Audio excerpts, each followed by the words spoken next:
Good afternoon and good evening, everyone. My name is Suzanne Barnett, and I'm hosting your webinar for you today. And as usual, with a show of hands, could you please indicate that you can hear me okay?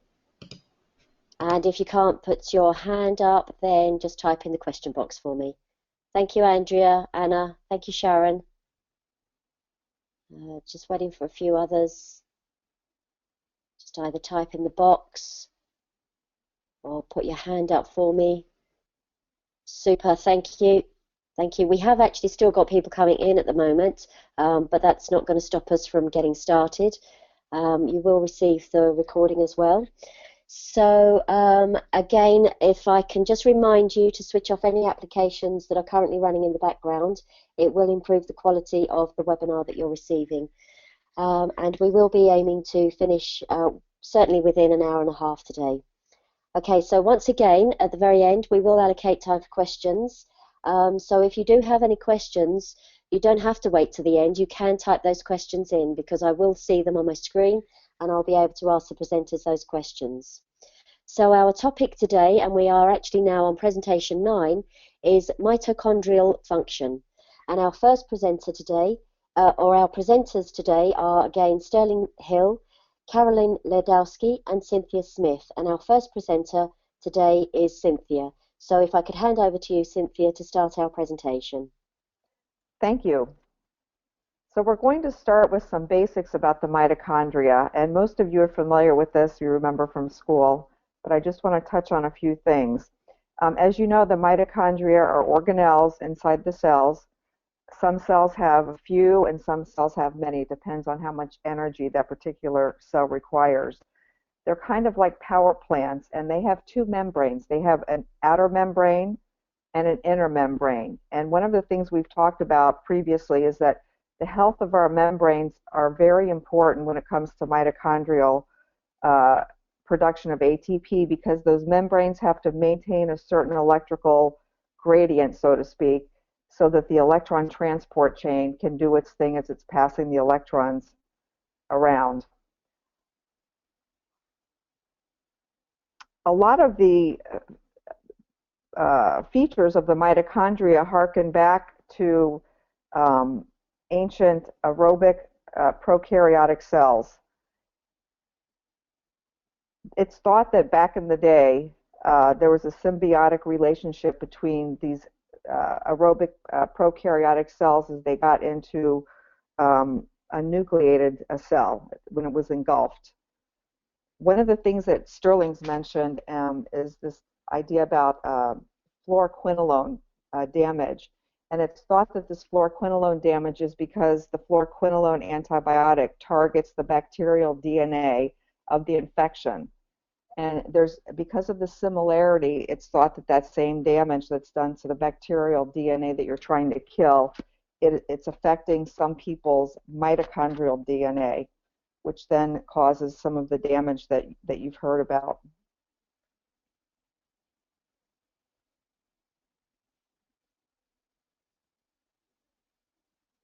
So inside the mitochondria, you can think of it as having two parts. There's the Krebs cycle, or the TCA cycle, or the citric acid cycle is part 1, and part 2 is electron transport chain. The actual Krebs cycle is in the center, in the inner membrane, but the electron transport chain lives on the inner membrane. So one's in and one's on the surface, because that inner and outer membrane have to have that electrical gradient. The outer membrane fully surrounds the inner membrane, and you'll see in pictures the two different membranes, and then usually in a picture, it's inside of the cell.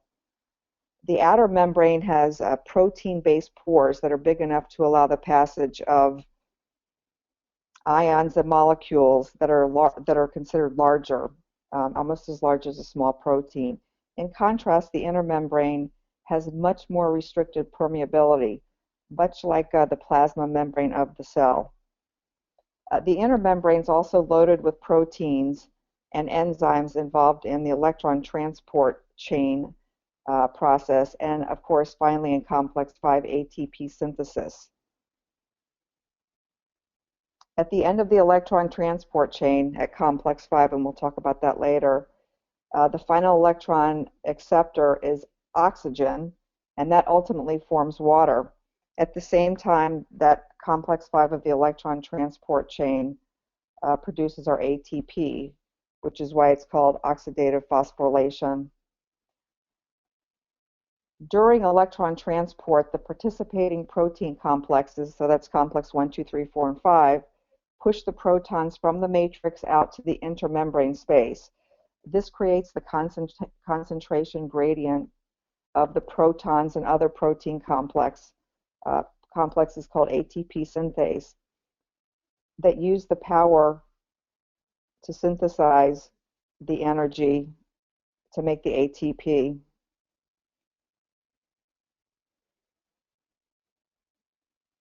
Now, once the Krebs cycle is kind of completed, so the Krebs cycle is you have fats coming in, carbohydrates coming in, and proteins coming in, and each one of those things require nutrient cofactors. So, for example, for the fat portion or the fatty acid portion, magnesium and carnitine are very important. Similarly, with the carbohydrate portion, magnesium is also important, as is some of the B vitamins. B1, B2, B3 are very important for the Krebs cycle.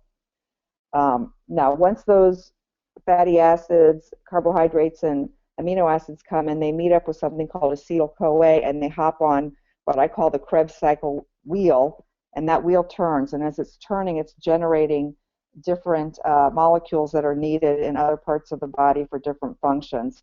The output of the Krebs cycle is NADH and FADH2. NADH goes into complex 1, and FADH2 goes into complex 2. Those two complexes are activated by CoQ10.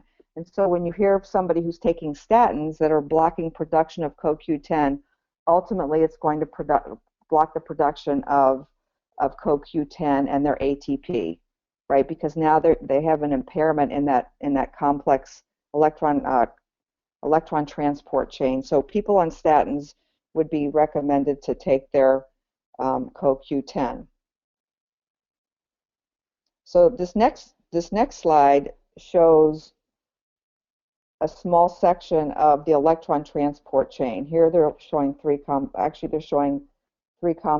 and then the last one, which is complex 5, that looks like that jar or that base is complex 5, and that's where the ATP is generated. And you can see here that you've got the inner membrane and then the outer membrane, and then there's a kind of an electronic gradient there between.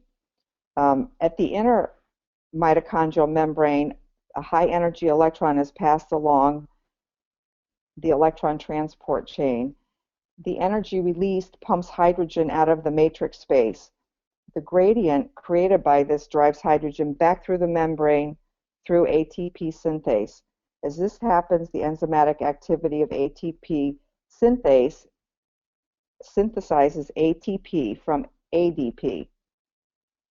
So again, the fix here for mitochondrial dysfunction is make sure that membranes are healthy, and that includes phospholipids, your omega-6s, some of the other things that comprise membranes, and also making sure that person has sufficient CoQ10.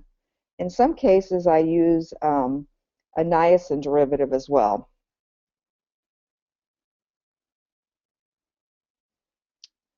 Here's some more information about how to keep your mitochondria healthy in the next slide. The structures, the mitochondria, as we've said, are the structures within cells that convert energy from food into a form that the cells can use. Although most DNA, especially what we're talking about when we look at our variant report, is packaged in the nucleus, mitochondria have their own DNA. And that DNA is protected from oxidative stress through things like superoxide dismutase, and then some of these nutrients that are listed: CoQ10, carnitine, magnesium, D-ribose. We're going to talk about D-ribose a little bit later. Part of the cost of generating ATP in the mitochondria are these reactive oxygen species. And so when we take antioxidants, when we support superoxide dismutase 2, what we're doing is we're trying to reduce those reactive oxygen species, because they can damage the mitochondrial DNA. So this is a complicated slide. It's actually a little bit hard to read, but it's an interesting slide if you can blow it up and see the different parts here. Here it shows that pyruvate enters the mitochondria via the mitochondrial pyruvate carrier, which is MPC, where it's decarboxylated and oxidized to acetyl-CoA by pyruvate dehydrogenase. And that's what I was talking about, how the fatty acids, amino acids, and carbs come into the Krebs cycle. Acetyl-CoA then enters the Krebs cycle at citrate synthase. Subsequent steps in the cycle lead to the generation of reducing equivalents like NADH and NADPH at the dehydrogenase step. Amino acids can also enter the TCA cycle by conversion to alpha-ketoglutarate and some of the other things shown in the drawing. For example, glutamine can enter the Krebs cycle after conversion to glutamate and subsequently to alpha-ketoglutarate. And I know we spoke about this a few classes ago. Reducing equivalents generated by the Krebs cycle enter the electron transport chain, so that's the NADH and the FADH2, and they're eventually transferred to oxygen.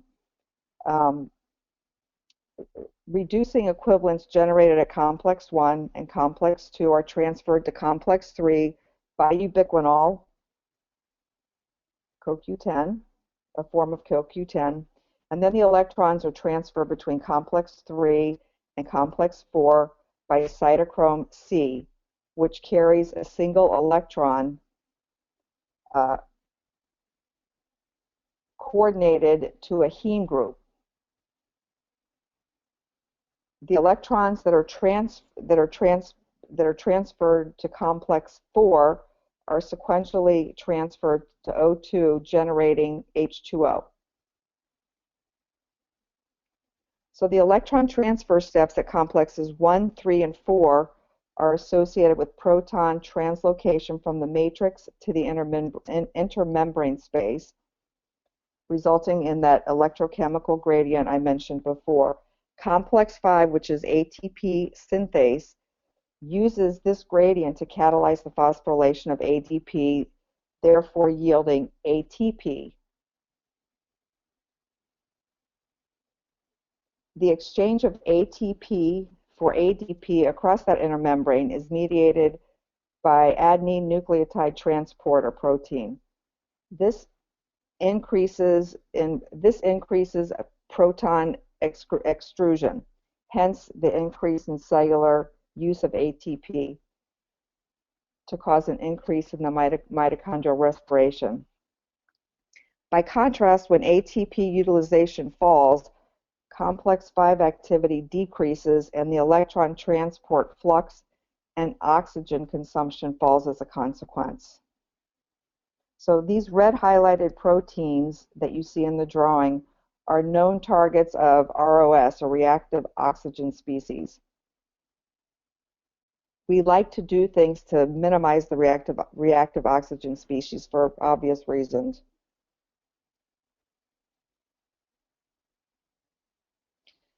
Now this next pathway, the pentose phosphate pathway, this is an offshoot from the Krebs cycle, kind of in an indirect way. The oxidative pentose phosphate pathway, or the PPP, is a major source of reducing power and metabolic intermediates for biosynthetic processes. The apparent absence of sections of the pathway from the cytosol, which is where this pathway is found, potentially complicates metabolism. These complications are partially offset, however, by the exchange of intermediates between the cytosol and the plasmids through the activities of the family of plasmid phosphotranslocations.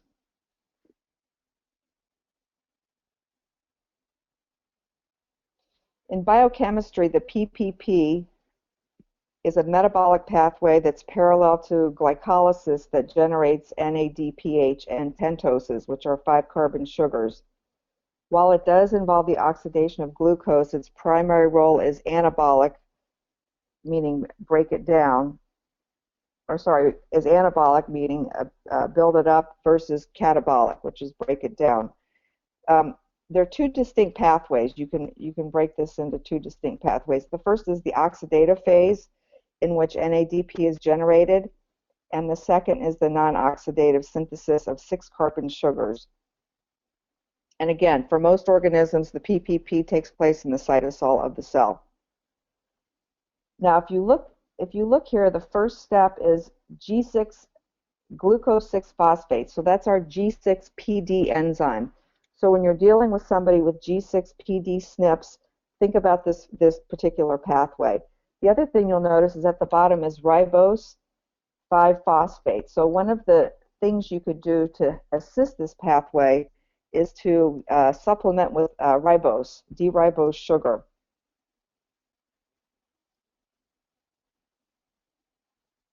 Similar to glycolysis, the PPP appears to have a very ancient evolutionary origin. The reactions of this pathway are mostly enzyme catalyzed in modern cells.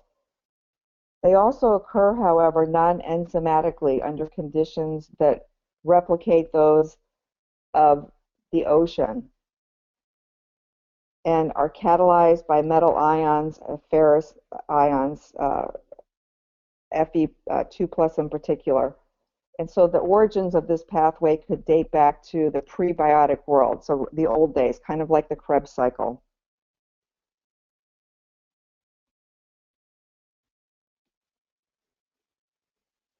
Again, here's a different drawing of the pentose phosphate pathway on the next slide. The general scheme of the pentose phosphate pathway is shown here, only it's going left to right. But you can see here that NADPH formed in the oxidative phase is used to reduce glutathione and to support reductive biosynthesis. The other product of this oxidative phase is ribose 5-phosphate, which serves as a precursor for nucleotides, coenzymes, and nucleic acids. So recall that, that's part of our DNA.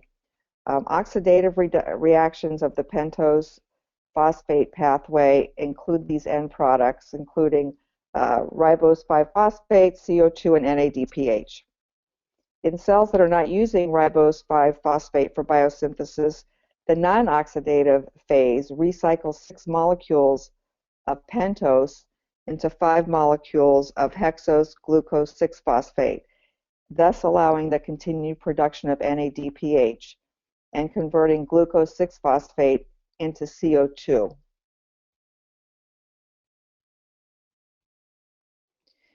This is a nice drawing that, the next slide is a nice drawing that connects the pentose phosphate pathway and the Krebs cycle.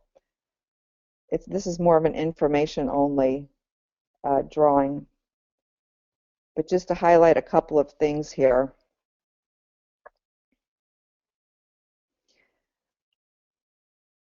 So this drawing depicts the major metabolic pathways that use glucose to either drive nucleotide synthesis and NADPH production via the pentose phosphate pathway shunt, or to drive the Krebs cycle and respiration in the mitochondria. TCA reactions catalyze the reduction of NAD plus and FAD to NADH and FADH2, which we mentioned before, which in turn feed the electron transport chain. The electron transport chain then maintains the mitochondrial membrane potential required for ATP synthesis. Electrons that leak from complex 1 and 4 of the electron transport chain form those reactive oxygen species. Those reactive oxygen species are scavenged by reduced glutathione. Recycling of the glutathione pool requires NADPH, which is mainly produced by the pentose phosphate pathway. G6P, glucose 6-phosphate, pyruvate, lactate, acetyl-CoA, pyruvate dehydrogenase, alpha-ketoglutarate and some of these other molecules are part of the cycle. So you can see how now we're starting to connect the Krebs cycle, glycolysis, the pentose phosphate pathway, reactive oxygen species, and we're pulling our glutathione enzymes back in too. Now, Sterling's going to talk about some of the mitochondrial SNPs that are on the variant report, and as she talks, Carolyn's going to be putting up slides in the background that are associated with the particular SNP that she's talking about.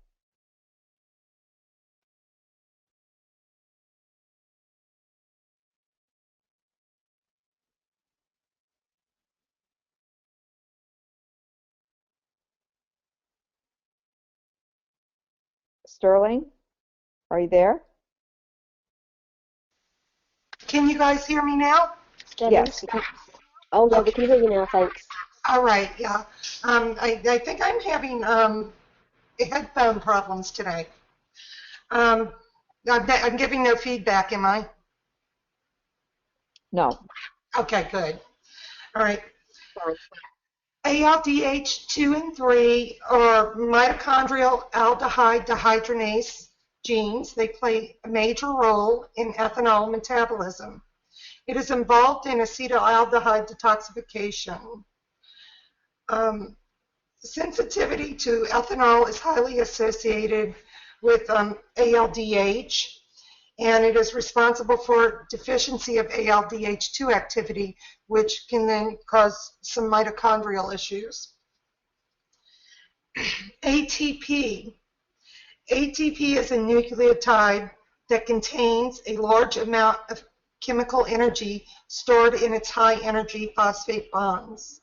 It releases energy when it is broken down into adenosine diphosphate, known as ADP.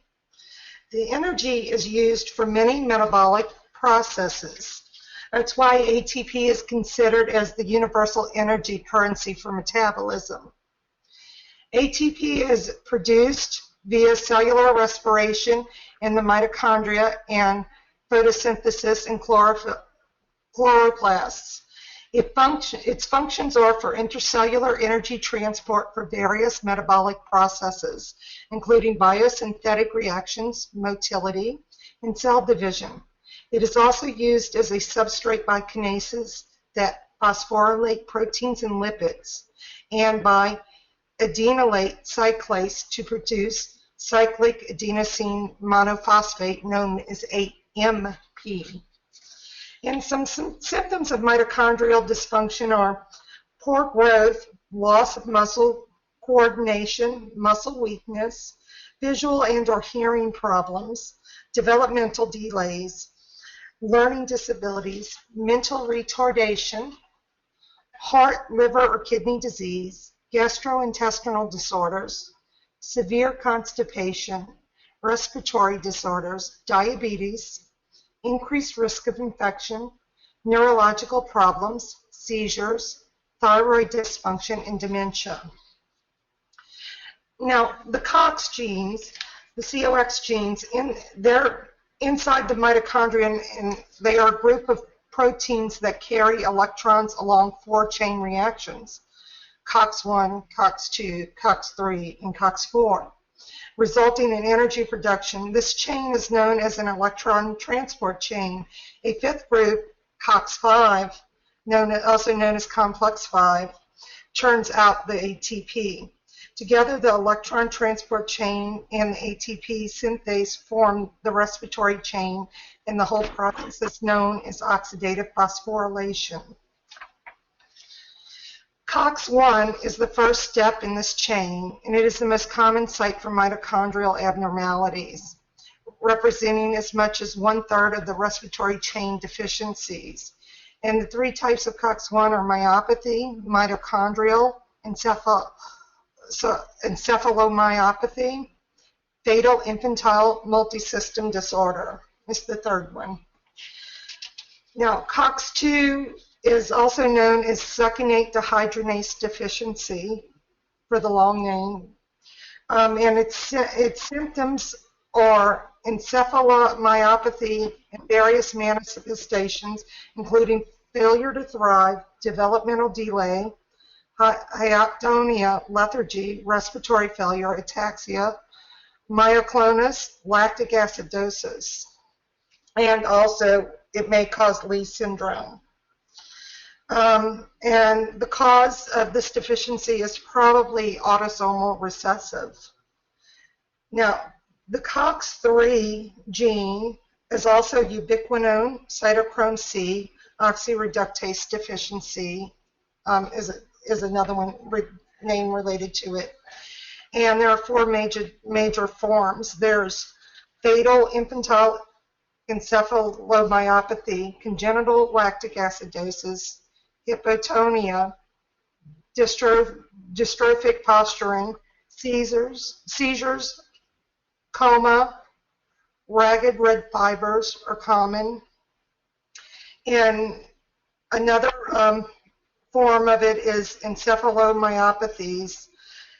And then another form is myopathy, and then infantile histiocytocardiomyopathy.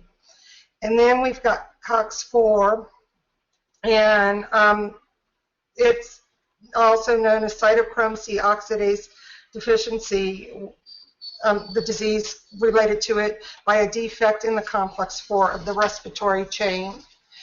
And two major forms of the encephalomyopathy and the myopathy, which there's two variants. There's fatal infantile myopathy and benign infantile myopathy. DMGDH. DMGDH deficiency disorder is characterized by fish odor, muscle fatigue, increased serum creatine kinase. Biochemically, it is characterized by an increase of N-dimethylglycine, which is DMG, in serum and urine. GAMT. GAMT deficiency is a rare disorder of creatine synthesis. The occurrence of secondary respiratory chain abnormalities in GAMT deficiency may lead to misdiagnosis, particularly as the clinical and radiological features resemble those seen in mitochondrial encephalopathies. It is important to establish the correct diagnosis because specific treatment is available. If you have a client that has poor muscle tone and you see GAMT mutations, you might want to consider testing their creatine levels and then supplementing after knowing that kidney function is not impaired. Fish odor syndrome is related to this gene, so if you have a client with GAMT and DMGDH who has these mutations, you definitely want to look into treatments for them. They will usually have issues with choline. This gene, along with GCH1, can lead to fatty acid oxidation disorders when choline is not breaking down. GCH1. This gene is related to DOPA-responsive dystonia and tetrahydrobiopterin deficiency. The GCH1 gene provides instructions for making an enzyme called GTB, cyclohydrolase 1. This enzyme is involved in the first of 3 steps in the production of a molecule called tetrahydrobiopterin BH4. Other enzymes help carry out the second and third steps in this process. When this gene is not working properly, it can also impair mitochondria. All right. Off to the next slide, Cynthia.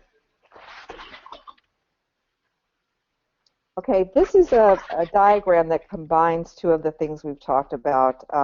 The linear portion of this pathway across the top is the part that carries out the oxidation and decarboxylation of glucose 6-phosphate, producing the 5C sugar, ribulose 5-phosphate. So you'll see the entry point here is G6PD as you move across to the right. As you go down, you're entering the glycolysis pathway. Notice here that NAD plus and NADP plus differ only in the presence of an extra phosphate on the adenosine ribose of NADP plus. This difference has little to do with redox activity, but is recognized by substrate binding sites of enzymes. It's a mechanism for separation of catabolic and synthetic pathways. NADPH obviously is a product of the pentose phosphate pathway and functions as a reductant in various synthetic anabolic pathways, including fatty acid synthesis. NAD plus serves as the electron acceptor in catabolic pathways in which these metabolites are oxidized. The resultant NADH is reoxidized by the respiratory chain, producing ATP, which is what we discussed earlier. Here's a nice diagram in the next slide of the COX pathway. And this is a good depiction where you can see the inner membrane space. So the outer diameter is the outer membrane, and then you see the inner membrane is kind of, wavy on the inside, and then inside of that is the matrix. And you can see the glucose through pyruvate is entering into the Krebs cycle. But basically, this diagram illustrates the interconnections between energy generation via oxidative phosphorylation through the respiratory complexes C1 through 5, reactive oxygen species production, and apoptosis. As we said before, the Krebs cycle regenerates NADH as an electron donor to complexes 1 and 2. Actually, it's NADH and FADH2 to complex 1 and 2, respectively. The protons are then pumped across that inner membrane space, shown here as kind of the orange, and later returned via complex 5 to generate ATP from ADP. The mitochondrial genome encodes these polypeptides, 7 for complex 1 and 1 for complex 3, that combine with nuclear variants to create the different complexes. Electrons can become unpaired and leak from passage through the respiratory complexes, forming electron-free radicals. In close proximity to molecular oxygen, these form superoxide that can transmute to hydrogen peroxide and hydroxy radicals. These are bad guys. These reactive oxygen species damage the membranes and the mitochondrial DNA. And over time, they result in faulty complexes that leak more electrons and produce more reactive oxygen species. So loss of cell homeostasis results in dysregulation of calcium homeostasis. Inappropriate activation of these calcium-dependent enzymes and protein kinase results in mitochondrial permeability transition pore. They're referred to as MTHFR opening, then resulting in the loss of osmotic control and release of cytochrome C into the cytosol, and then eventually apoptosis of that mitochondria. So we can see here how generation of reactive oxygen species can cascade and over time begin to destroy the mitochondrial membrane and the loss of this osmotic control, and then eventually death of the mitochondria. You can see the calcium down here on the bottom left.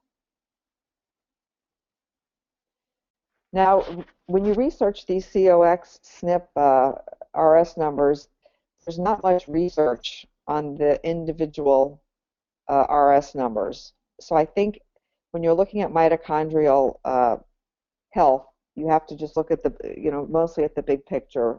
Again, cell membranes, CoQ10, making sure that the PPP pathway is working, good glutathione, superoxide dismutase support, things like that. DMGDH pathway. Now, this is an enzyme, if you can recall back to the methionine homocysteine pathway. This DMGDH is part of that pathway between SAMe and SAH. Through the interaction with cofactors and other substrates, sarcosine sits at the center of several of these pathways, and you'll see that here in the drawing.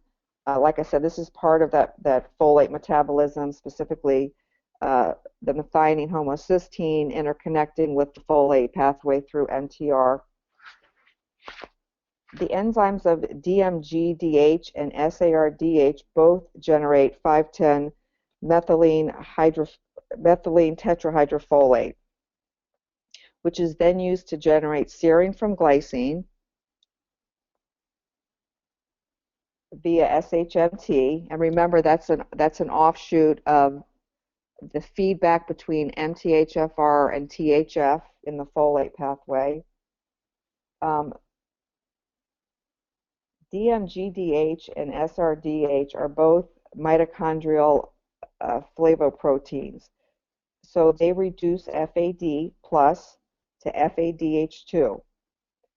GNMT then interconverts sarcosine and glycine through metabolism by SAMe, which generates SAH, and then consequently, as that pathway finishes, methionine is eventually regenerated through several reactions, and also includes the BHMT pathway. So after SAH, AHCY converts SAH to homocysteine, and then there's two pathways that can go back to methionine. One is the BHMT pathway, and one is the one is the long, what we call the long pathway through MTR.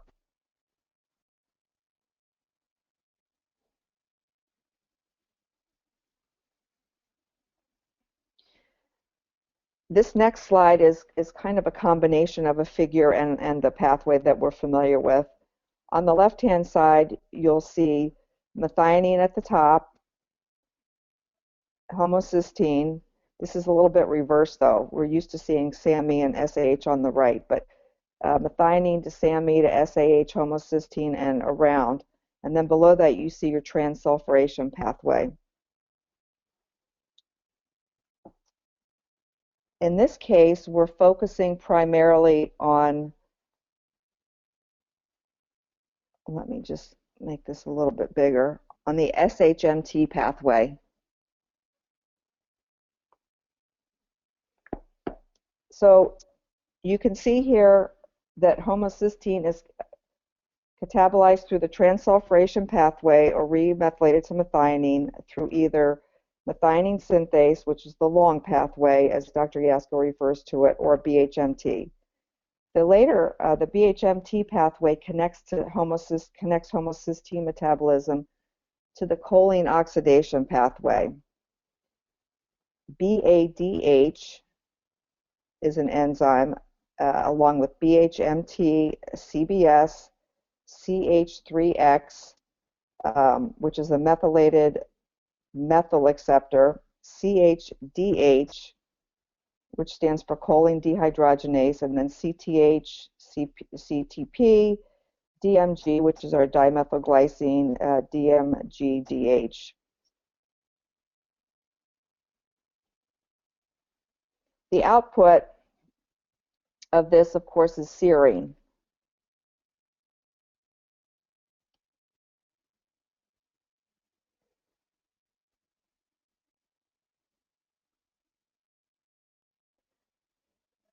The next slide is pulling in the GAMT enzyme. So if you recall, when methionine is converted to SAMe, the SAMe has three principal functions. One is to contribute methyl groups for DNA, RNA, protein, and lipid synthesis. The second is to convert phosphatidylethanolamine to phosphatidylcholine via the PEMT enzyme in the presence of estrogen, and that goes on to make our cell membrane phospholipids and other things.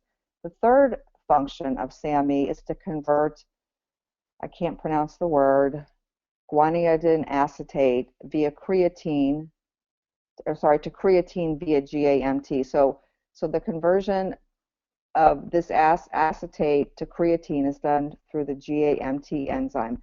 And then that creatine goes off and is made into creatinine, and then that goes off and filters to the muscles, creates our muscle tissue. but I wanted to point out something about this slide. So there's a tumor suppressor protein called P53, and this slide shows a little bit of how that interacts with the GAMT pathway.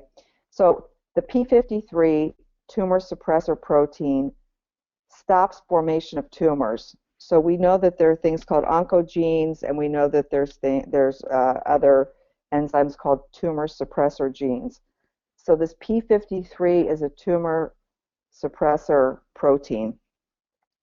Activation of P53 induces the transcription of many target substrates, several of which are involved in metabolism, and so that's what we're looking at here. We're looking at its influence in metabolism.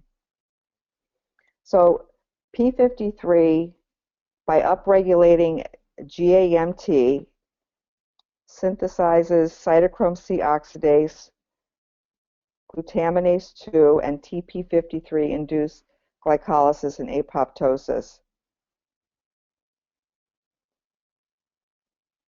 Glutaminase 2 converts glutamine to glutamate, which feeds either into the Krebs cycle, which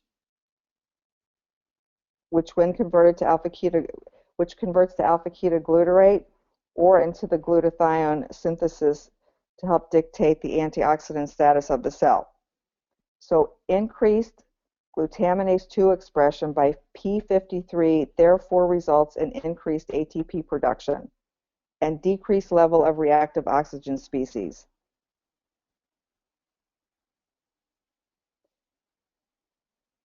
Which then will protect the cell from the fate that we discussed before, which is apoptosis. The P53 mediated regulation of PGM, SCO2, and GAMT also promotes cell cycle progression by decreasing reactive oxygen species or increasing ATP as indicated. The GAMT enzyme can also cause an increase in ATP through increased fatty acid oxidation to provide sufficient energy for apoptosis. P53 also directly regulates apoptosis by upregulating the expression of pro-apoptotic proteins. Interestingly, P53 mediated PUMA expression is suppressed by high glucose. So that's interesting. Again, we're talking about high glucose. It has lots of implications with diet and things like that.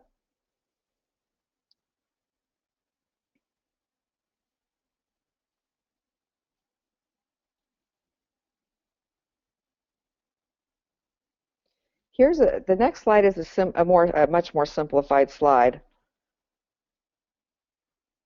We talked about GAMT its cofactor is SAMe. Once GAMT acts on SAMe, it becomes SAH, and creatine is created. Remember that creatine is a nitrogen-based organic acid that occurs naturally and helps to supply energy to all cells in the body, primarily the muscles. This is achieved by increasing the formation of ATP. Creatine is naturally produced in the body from amino acids, primarily in the kidney and liver. It's then transported in the blood for use by muscles. Approximately 95% of the human's body's total creatine is located in skeletal muscles. So that's why you'll see people who are lifting weights taking creatine and carnitine and creatinine, different things. But creatine isn't an essential nutrient as it can be manufactured in the human body.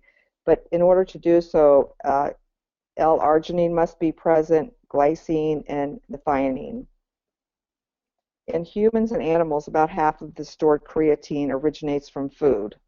So that's about 1 gram a day, and that's mainly from meat. So for your clients who are not meat eaters, this whole pathway, creatine, creatinine, has to be considered.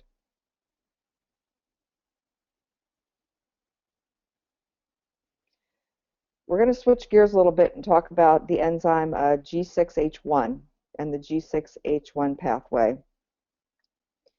Recall from earlier discussions that G6H1 is the first and rate-limiting enzyme in BH4 biosynthesis. BH4, of course, is a cofactor for our serotonin and dopamine generation. There's an association between GCH1 function and pain modulation, as discussed in detail in the next two slides. And again, this is part of dopamine, and dopamine breakdown requires active COMT enzyme regulation, and we talked in the past about the link between COMT homozygous SNPs and higher sensation of pain. So what researchers are doing now is they're using this model shown in this drawing to approach addressing chronic pain with the underlying rationale for BH4 modulation and pain relief, the link between them. So over the next few years, hopefully there'll be some new insights into the biology and neuronal processing of pain and how it's treated. So you'll see here this GCH1 SNP function slide. RS3783641 risk allele A is associated with the downregulation of GCH1 expression. It's associated with endothelial dysfunction and oxidative stress, but it's also associated with acute and chronic pain states. So in this case, with this particular allele, especially in the presence of COMT homozygous, this represents a person who would feel pain more acutely, whereas RS4411417 is associated with a decreased pain response. Similarly, with the last allele, risk allele for RS7147286.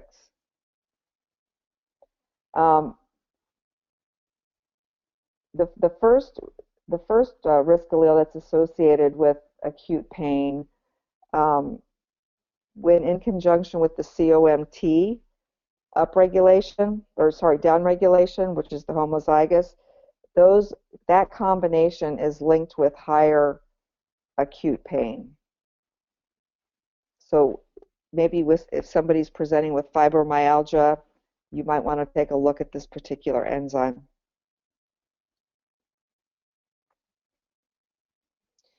The next slides include more of the research. Again, you'll see with the RS8007267, as in the previous slide, one of the risk alleles was associated with SSRI therapeutic response in depression and also endothelial dysfunction and oxidative stress. Again, you'll see that in a couple of the other RS numbers. But what's interesting is two of these RS numbers on this particular page are associated with a decreased pain response. So again, this G6H1 is more of a SNP that has an effect on modulating the pain response. And if COMT is present, it's usually modulating to create a higher level of pain. Okay, I think Sterling's going to go over another set of mitochondrial SNPs.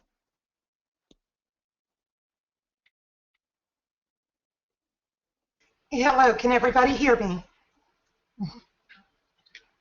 Yes. Let me try to fix this now. I'm sure I can be heard now. GSS, age-associated damage to mitochondrial DNA correlates with oxidation of mitochondrial glutathione.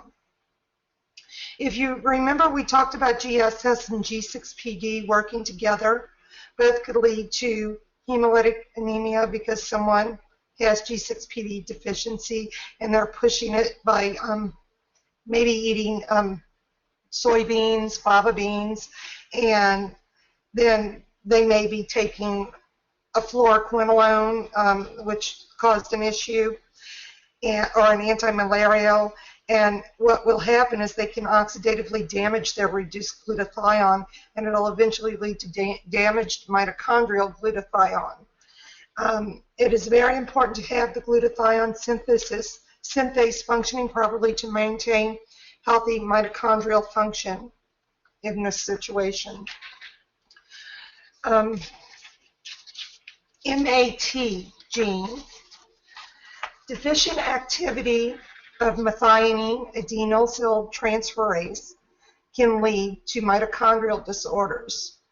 Non-genetic conditions include liver disease, which may cause hypermethionemia, mild or severe methionemia, low birth weight and/or prematurity, which may cause transient hypermethionemia, ingestion of relatively large amounts of methionine, which even in full-term normal birth weight babies may cause hypermethionemia. This gene is also found to cause issues with CBS gene when not functioning. It can lead to cystathionine beta synthase deficiency. MTHFD1L. MTHFD1L is an enzyme involved in tetrahydrofolate synthesis on mitochondria. This gene has also been found to cause a buildup of folinic acid in combination with MTHFR SNPs. So leucovorin, which is commonly used to treat mitochondrial disease, can possibly be contradicted when you see there are MTHFD1L and MTHFS SNP combinations. So another form of folate might need to be used for that mitochondrial dysfunction. NDUFS7. This gene encodes a protein that is a subunit of one of the complexes that forms the mitochondrial respiratory chain.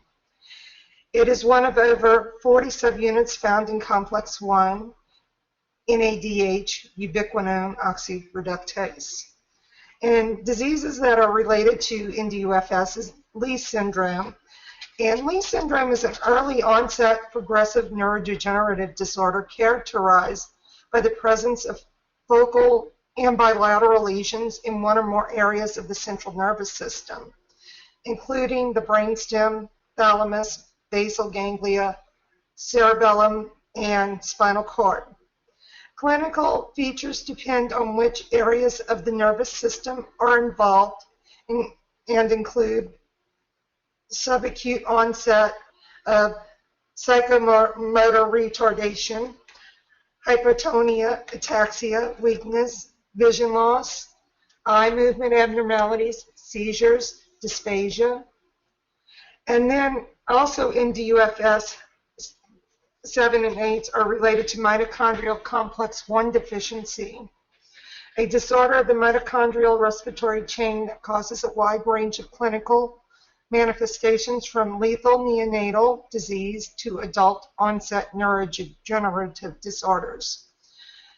Phenotypes include macrocephaly with progressive leukodystrophy, nonspecific encephalopathy, cardiomyopathy, myopathy, liver disease, Lee syndrome, Leber hereditary optic neuropathy, and some forms of Parkinson's disease.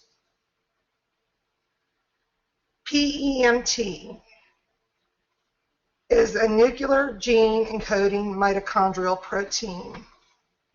Diseases related to PMT are acetylcholine deficiency, cystic fibrosis, phosphatidylcholine synthesis issues, alcoholic liver diseases, and Alzheimer's disease. UQCRC2, ubiquinol cytochrome C reductase core protein 2. It is a protein coding gene, and diseases associated with UQCRC2 include mitochondrial complex 3 deficiency, nuclear type 5, and mitochondrial complex 3 deficiency.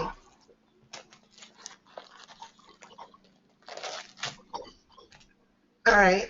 If you have a patient who has been damaged by fluoroquinolones, you might want to further investigate if their UQCRC2 SNPs have been impaired by the fluoroquinolone damage.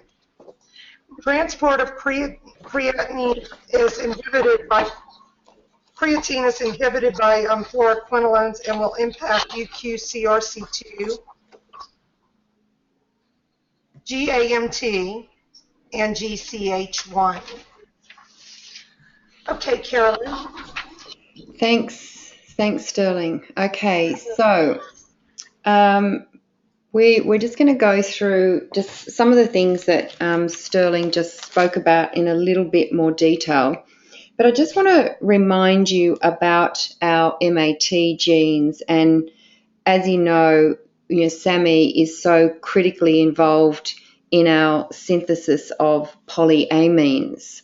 And you can see that in this particular diagram that polyamines really play a crucial part in biochemical processes, everything from regulation of transcription and translation, cell growth, and apoptosis. So don't just be thinking about SAMe in terms of our methionine pathway, but certainly in being able to provide what we need for particularly our predominant polyamines, which are the spermimidine and spermine. And if we remember that there's actually quite a bit of research that shows that SAMe regulates cellular proliferation. And they believe that a really important mechanism is the ability for it to inhibit the mitogenic activity of growth factors. So that's really important with things particularly like hepatocyte growth factor, which is our most potent hepatocyte mitogen, and that's really essential for liver regeneration, and leptin. So both growth factors activate our MAT2A transcriptionally, and so will induce our hepatocyte DNA synthesis. So that's really important because we need this MAT gene to be working efficiently for our DNA as well, and therefore our cellular health. And if you remember this slide that we saw a while ago, the AHCY gene goes on to form adenosine. And what is adenosine? Adenosine is part of our adenosine triphosphate, which is ATP. So that's really significant because, as we all know, adenosine plays such a crucial role in our energy transfer, not only as Sterling said, adenosine triphosphate, but adenosine diphosphate, but it also signals, it's used as a signaling molecule as cyclic adenosine monophosphate, or our CAMP. So remember that that's a crucial part of this process. For us to be able to create ATP, we have to have adenosine, and that's why this is a crucial part. And you can see there that the adenosine then goes on to form our uric acid, but it's a really important part, and you can see there of that extracellular and intracellular space. Now, MTHFD1, I came across this gene when I was researching fertility, and what I didn't realise was just how crucially it is for our DNA synthesis, repair of our DNA methylation. But because it's so important in our energy cycle, because it's found in the mitochondrion and on the cellular membrane. And so it's involved with our tetrahydrofolate synthesis in the mitochondria. So that's why it has been linked with neural tube defects, because it is a mitochondrial localized enzyme. And so studies have shown that folate metabolism is compartmentalized between the cytoplasm, the mitochondrion, and the nucleus.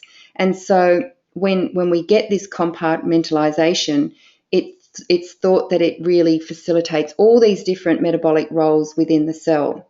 And so this mitochondrial folate pathway is what plays such an important role during our embryogenesis, because we obviously have to have adequate supply of formate for our purine synthesis.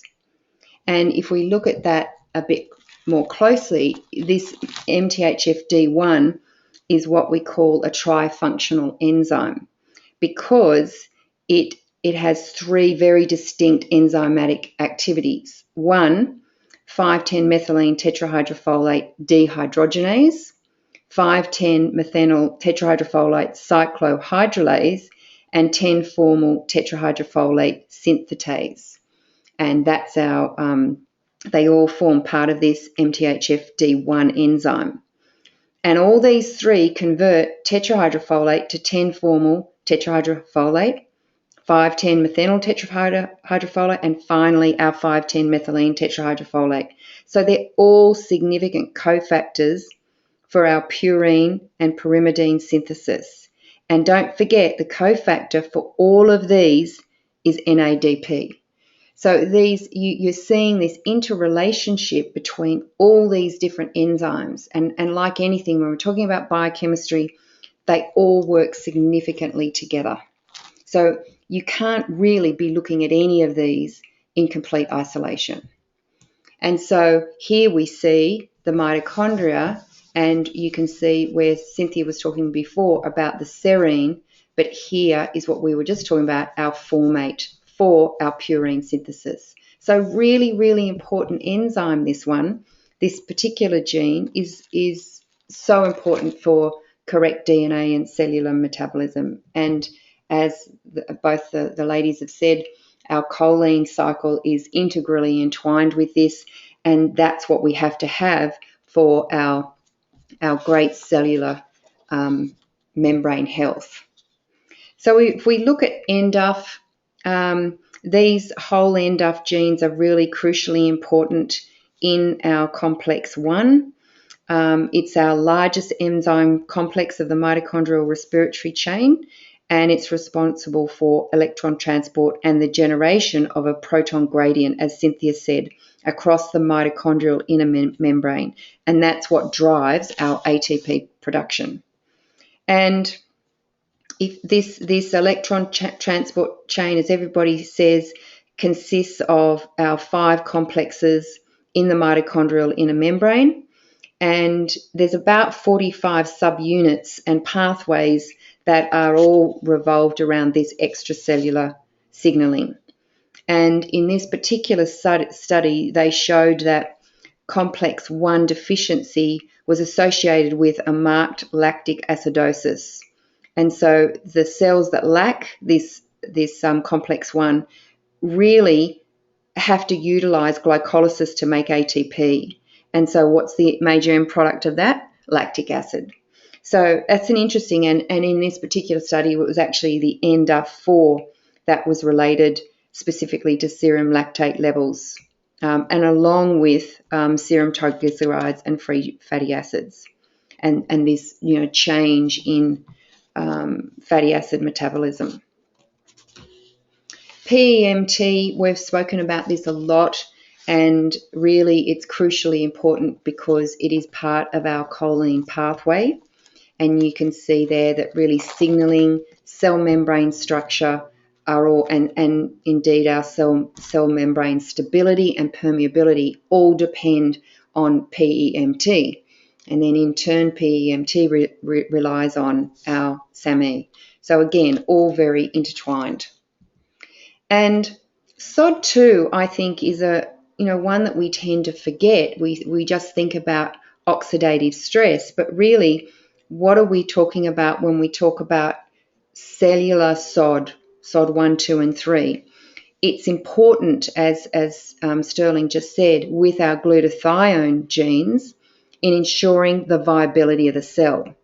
And indeed, we've got to have great regulation of our mitochondrial metabolism because they help to modulate oxidative stress. So this is how it's related to the pentose phosphate pathway, because they're required for the regulation of our mitochondrial oxidative phosphorylation. So important genes, the SOD genes, and this particular study just looks at the mitochondrial electron transport chain as the major source of hydrogen peroxide within the cell, and most of which comes from our mitochondrial superoxide dismutase, particularly superoxide dismutase 2, which converts superoxide anion to hydrogen peroxide. And so if we've got deficiencies in SOD, particularly SOD2 pathway, it's going to be hugely affecting our Krebs cycle and our availability of electron donors, particularly NADH and FADH for our complex 1 and complex 3 within the mitochondria, and the viability of the cell itself. The UQCR2, RC2, that one's hard to say, really affect mitochondrial complex 3 deficiency. Because, again, it's in the mitochondrion, it's part of the ubiquinol cytochrome C reductase complex, which, as Sterling said, is complex 3. And it's probably a good idea for you to go and refresh yourself with, we all did it in biochemistry many, many years ago. But this electron transport chain and how it all interrelates with our pentose phosphate pathway is crucial when we're talking about our mitochondrial health. And particularly, we have so many people presenting with chronic fatigue these days. And obviously, it's multifactorial. There's lots of things that would contribute to it. But these are the key genes because they're affecting the mitochondrial health of the cell. And whether that be because we need the glutathione to be reduced, or we don't have enough phosphatidylcholine to ensure the integrity of the cell, or we've got homozygous SNPs in the UQC. It could be any or all of the above. And so we've got to look at this in the big picture.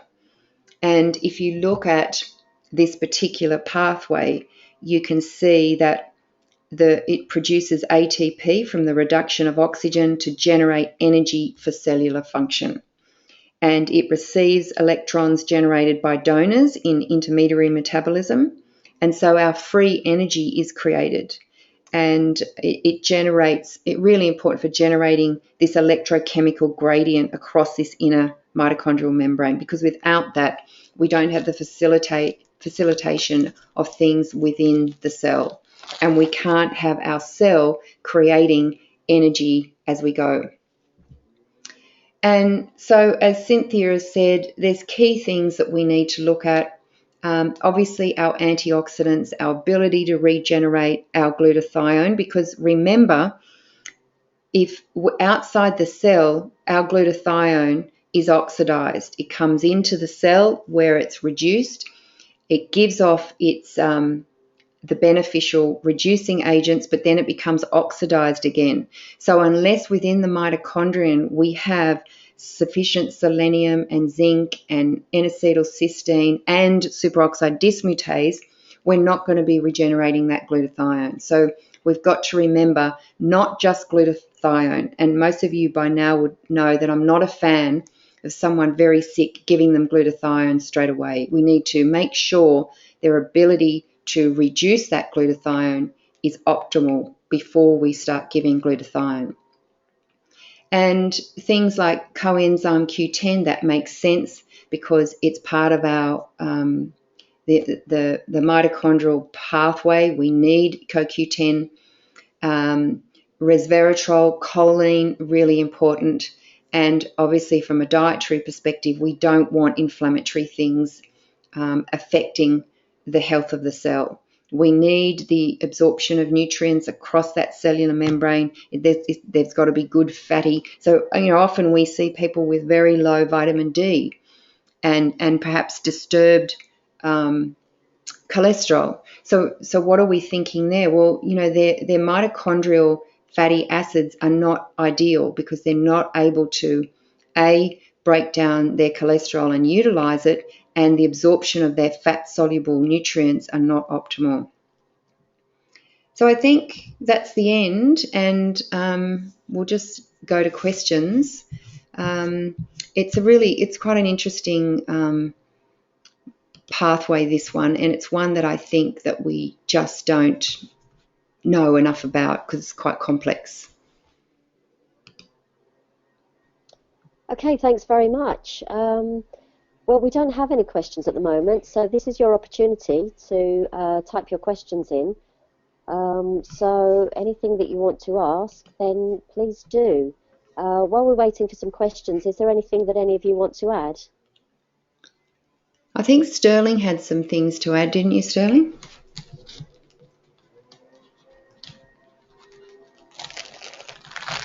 Well, you remember in the pentose phosphate pathway, the main SNP there is G6PD. So if you get somebody who tests positive for G6PD deficiency itself, know that they're not going to be making ATP anything until that gets cleared up and functioning.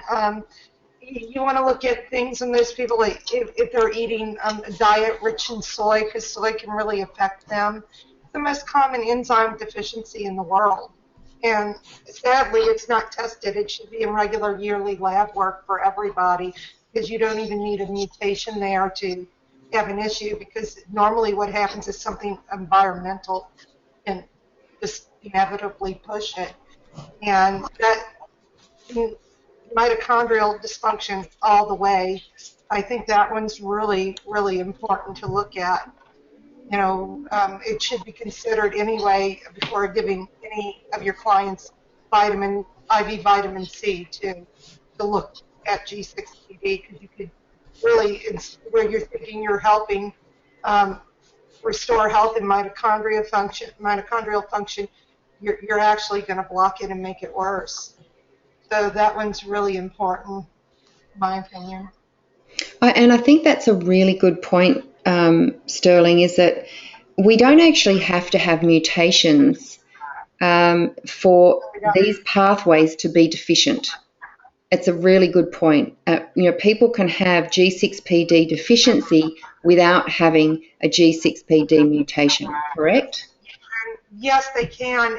And the scary part about it is if you go back and you go on my variant report and you go into the live app, not the one you print out, and we have a search bar there, and you put in NADPH in the search bar, and you have somebody that's G6PD deficient, you're going to, when you put NADPH in there, you're going to see every cytochrome P450 gene come up, MTHFR come up, because they all require NADPH. For instance, the CYP 450 pathway all has that phase 1 liver detox is an NADPH electron-dependent transport pathway. And then again, MTHFR, it not only requires 5-10 methylene tetrahydrofolate, but it also requires NADPH. And if you're G6PD deficient, NADPH is going to be compromised in the body, and NADPH has to be balanced with NADP.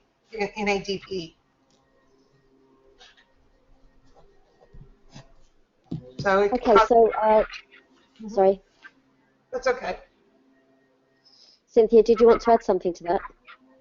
Yeah, I just wanted to mention, I mentioned this when I was talking about the slide, but I use a supplement called nicotinamide riboside sometimes because it's a precursor to NAD+. So in some cases, I do use that for electron transport chain assistance.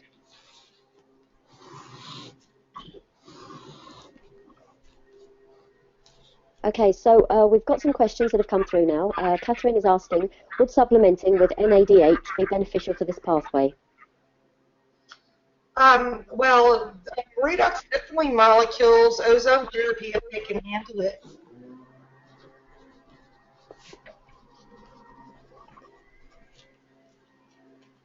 I think we missed that. Okay, so our next...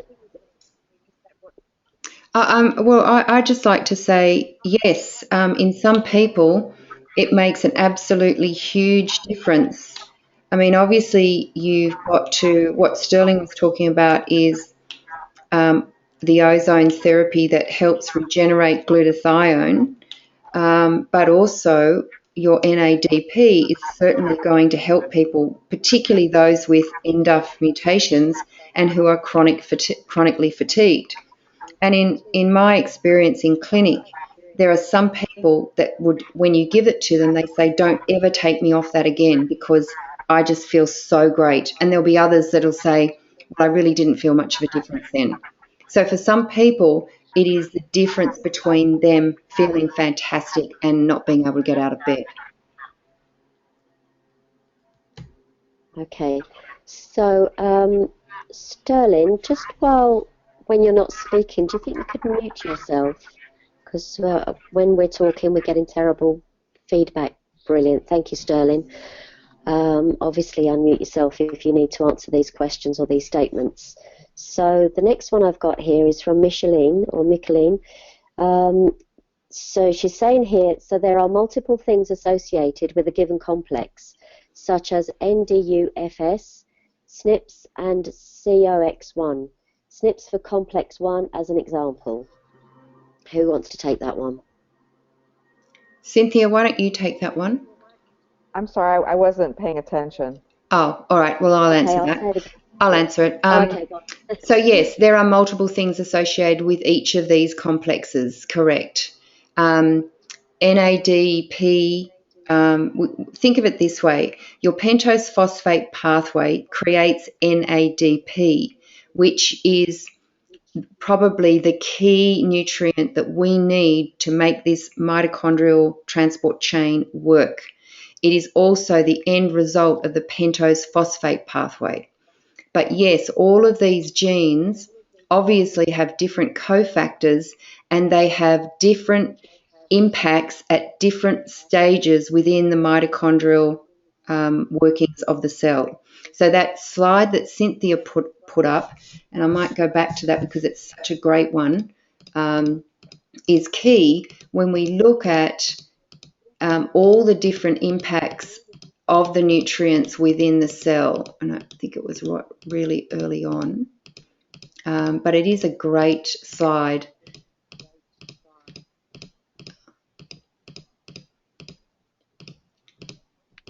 Back further, this one. So it's a great one to look at because you can see not only the citric acid cycle, and there is another one before this that shows the interaction, but you can see how important our intermediaries of the citric acid cycle are together with the electron transport chain here, 1, 3, 4, 5, and here. So this is our ATP production here. So these are all integral, and you can see different genes that affect different areas of this. But in each of these, you'll have different potentially NDUF genes that will affect it. So yes, really going back to the biochemistry book is quite a good idea to see how all these pathways interact and the key genes that affect it. But really, anything that affects the working mechanism of a cell is going to affect mitochondrial health. Okay, thank you for that, Carolyn. We've got another question here. Can you talk about the way that oxalates do damage to mitochondria?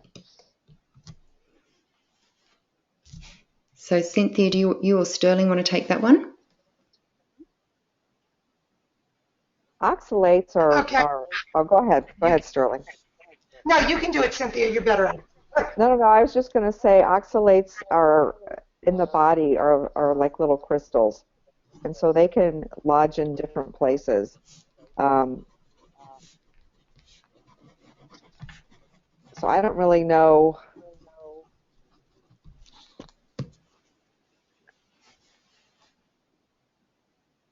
If you will give me a second, I'll pull up, and I'll read something for you.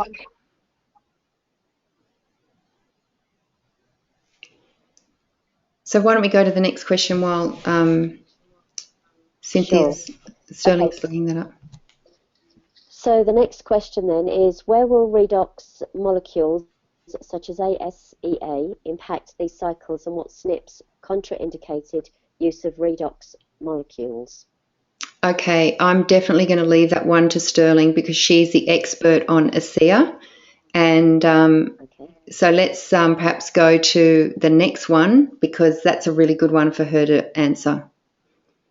All right then. And then the next one then is, any thoughts on D-ribose causing insulin surges relative to these pathways? So would that still be Sterling? No, let Cynthia answer that one. Okay. The amount of D-ribose I use, I put it in my smoothie, and I have my clients put it in their smoothie, is pretty minimal. And I always make sure that their smoothie has fat in it as well as protein. So as far as taking D-ribose, if you use like 5 grams, it's not going to do much to your insulin levels. And I find that it doesn't really have too much of a adverse effect on sugar. In fact, I actually find it helps. And I use a lot more than 5 grams. Sometimes I go up to 3 times that, particularly if someone has chronic fatigue. And I really haven't found any major issues with insulin, the way that it affects insulin. Okay. Now, while we're still waiting for Sterling, Andrea is saying here, can she just check that the NADH that Carolyn was talking about as a supplement in the previous question, the audio cut out? Oh, yes. Yeah, so NADH you can get as a supplement, or NADP it is. You can get as a supplement, and usually they're in either 10 or 20 milligram doses. And I like to start with 10, and sometimes people will do really well on 2 a day, but that's the most that I would use. Okay. So Sterling, are you ready to answer those questions now? Because I don't have any more questions. Yes, first I would like to get on the issue of NADP and NADPH. NADP to NADPH ratio is 1,000 to 0.1. So if you get somebody that's taking NADP and they don't react well, no, they probably have to balance that NADPH. And that's where something like ozone therapy or redox signaling molecules might work better for them. You know, it's all about balance. So always remember that there's actually a YouTube video that I wanted to share with you all to post, but for some reason I can't copy and paste it in the feed here. And if you go on YouTube and you just put over on pentose phosphate pathway, about the third video down, you'll see it's like a black background and it looks like somebody's written on a chalkboard as a picture, and it gives you the best explanation in the world on this NADP and NADPH and G6PD and how redox signaling and everything is important. It's really a 15-minute video, but it's very educational and simple to go by. Now, also we wanted to talk about how does it affect mitochondria. And I want to apologize about the feedback. I had 3 headsets, nothing's working, so I do apologize. All right, now I'm going to pull you up a little information on this. And basically, when B6 activity is running low in the body starts making nitrogen oxalate. That harms oxidative phosphorylation so that you stop making sufficient ATP. Okay, so again, the oxalates harm phosphorylation, and you can no longer make ATP with them when it's damaged phosphorylation. So that's how it impacts the mitochondria. And what was the other question on redox signaling? It was about how to explain ASEA and where the redox molecules like ASEA impact the cycle, and what SNPs are contraindicated in the use of redox molecules. Okay, that's real good. Now, all right, redox signaling molecules make NADPH. They make glutathione. They make superoxide dismutase.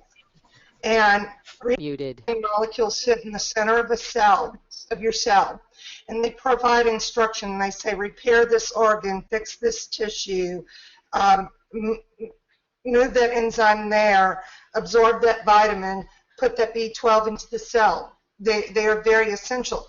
And one of the biggest things that does impair redox signaling molecules is when somebody's not grounded. Those are your people who have chronic fatigue.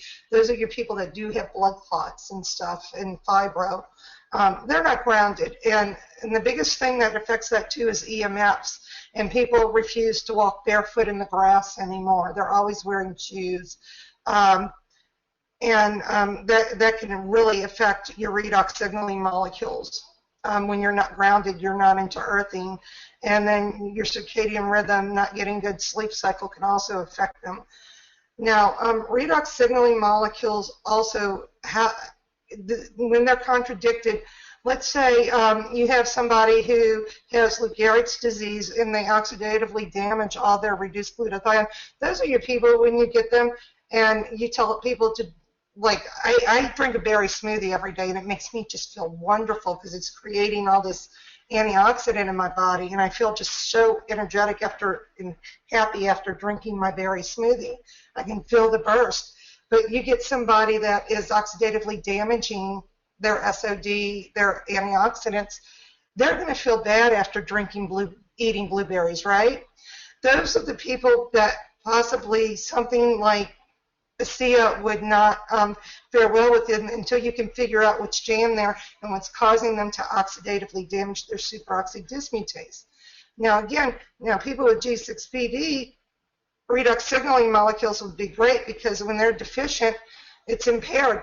But if you have somebody who knows they have G6PD and they're avoiding ascorbic acid and they're doing rose hips and rose petal tea and camo and elderberry instead of ascorbic acid, which can damage it more, and then if you get someone who's taking those 4 quinolones or eating beans every day and just refuses, I'm a bean eater, I don't care what you say, I'm going to always eat beans, and you see they're G6PD deficient, well, basically, they're killing themselves. They don't realize they're damaging themselves. They're oxidatively damaging their reduced glutathione. So if you go and take something like the redox signaling molecules found in ASEA, and you increase, because they have peer-reviewed research, and people who have done ASEA have done their labs, and for 2 hours after consuming ASEA, it raises your glutathione by 500 to 800%. Now, if you're G6PD deficient and you just consumed a big bowl of beans, now just because you have G6PD doesn't mean you're deficient. There's two different things. It's an environmental impact that usually triggers it. But if they are triggering it and they consume that, they're gonna feel like death after doing ASEA. I can drink a bottle of this a day and feel like Wonder Woman, but I know how to open up those pathways to get my glutathione and my superoxide dismutase going.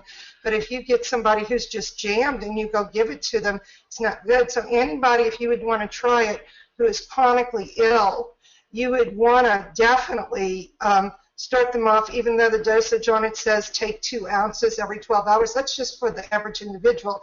You've got somebody chronically ill, you might want to start like if it's 2 ounces, 1/8 of an ounce, just very, very low dose. And if they come back and they feel bad, you want to back off. Now, a lot of these people that sell ASEA, they'll tell you, oh, that's just a detox. But you guys are practitioners, and every time people have reactions to supplements, it's not always a detox. Something's jammed, and you can be hurting them. And that's where we find that that's a problem. Now, ozone therapy is one redox signaling molecule, and it's not native to the human body. It's not native to anything.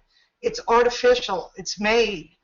And the redox signaling molecules in the ASEA they're actually native. All 16 of them are native to the human body. And they actually had this in 16 years of FDA trials, drug trials, and they passed everything with flying colors. They had peer-reviewed research that this stuff was shrinking tumors in certain people, repairing people who had strokes. They were repairing 10 times faster than somebody who wasn't drinking it, because it's great for neurological issues. It repairs a lot of things.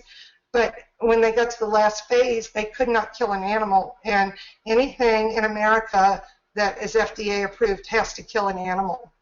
They couldn't kill an animal with it, so it didn't. So now it is sold as a supplement, but you've really got to watch out, because you'll get a lot of people out there that sell this stuff, and they'll tell you, oh, if your client's taking it and they're feeling real bad that they're having a detox, and you can actually be hurting them because they're oxidatively damaging the superoxide dismutase or the reduced glutathione that they're making. Like Carolyn talked about, she doesn't like giving a chronically ill person glutathione right away. Well, you would want to use caution with this, because if you drink 2 ounces of it and it increases your glutathione by 500 to 800%, and something's jammed or that glutathione's being damaged, you can hurt them.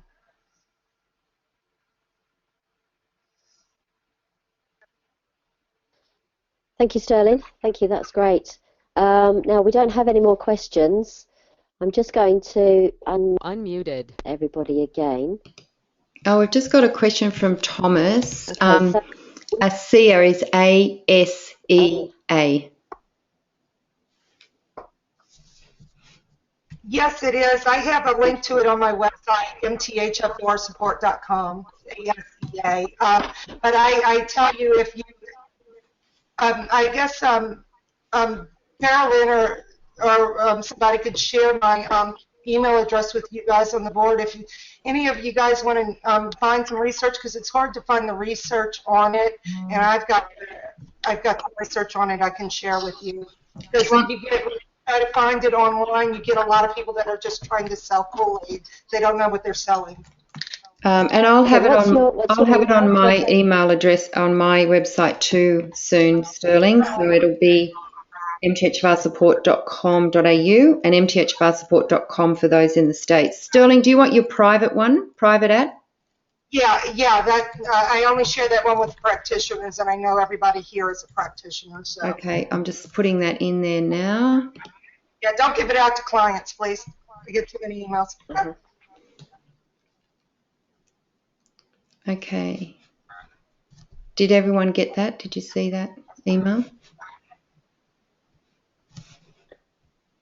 Hasn't come through. Oh, here, I'll put it on here. On the chat box. Oh, I see. You've put it on the question box. So Okay, private and in the chat box. There we are. That's it. Got it. Okay. Excellent. And the ASEA is ASEA. ASEA. Great. Good. Okay, so that was another great presentation. So if you do think of any questions afterwards, obviously you can email those in as well. So I'd like to say thank you to all of the attendees, and once again, thank you very much to Sterling, Cynthia and Carolyn for a great presentation. Our next presentation is our webinar 10, which is our penultimate one, and it's on clotting, celiac, thyroid, eye health and other immune. That's on Thursday the 12th of November at 7:30 for the US, and Friday the 13th of November at 12:30 for Australia. So we will see you all again on Friday, or Thursday, Friday. So thank you again, everyone, presenters and attendees alike, and have a great evening and a great afternoon. See you soon.